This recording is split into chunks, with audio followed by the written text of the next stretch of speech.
بسم الله الرحمن الرحيم. بناوي خوای گەورە من خوێندکار هێڤی عومەر ئەحمەد خوێندکار لە کۆلێژی هەڵبژێردی شێتی ئاوبەشێکشان ئەم ساڵ الحەمدوللا بە یارمەتی خوای گەورە توانین بە کۆنەمەی 698 تێکرای 99.7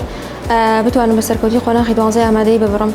و من لێرەوە ئەمەوێت سوپاسی خوای گەورەکەم کە توانایی پێبەخشیم ئەو ئیرادەی بە من بەخشی کە بتوانم لە ماوەی خوێندنەکەمە بەردەوام بم و پشت و درێژی کردم و سپاس و پێزانین و تەقدیری خۆم بۆ دایک و باوکی خۆشەویستم ئەنێرم کە دوو مرۆڤی مەزنی ژیانی من بوون هەمیشە هاوکاریان کردوم و تایبەتیش قۆناغی 12 ئامادەیی کە هەمیشە مڕاعاتیان کردوم و سپاس و ڕێزی تایبەتی خۆم بۆ خوێندنگەکەم هەموو مامۆستا بەڕێزەکانم هەیە و ستاف ئیدارەش کە هەمیشە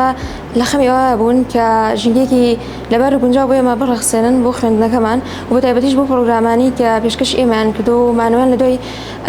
مەکتەب و ساعتەکانی یان خۆیان بۆ ئێمە تەرخان کردووە بۆی کە وەڵامی پرسیارەکانمان بدەن و باشتر لە ئەوانەکان تێبگەین و لە ماوەی ئیزنەکەش هەر کاتێک هەر پرسیارێک مەبوو بێت بۆ مامۆستایەکی بەڕێزم نادبێت زۆر بە ئامادە باشی بە زووترین کات وەڵامی منی یاوەتەوە و سوپاسی تایبەتی خۆم بۆ ئەوانە نێرم و هەروەها الحەمدوللا خوای گەورە ئەو ئیرادەی بە من بەخشی کە بتوانم لەگەڵ فراهەمکردنی ئەو هەلانەی بۆ من ئامادەی بە من بەخشی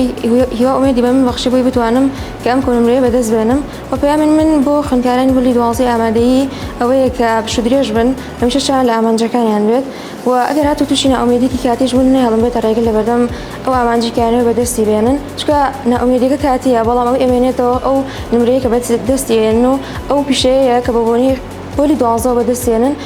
لە ساڵانی داهاتووی ژیانیانە. زۆر سوپاسدانم.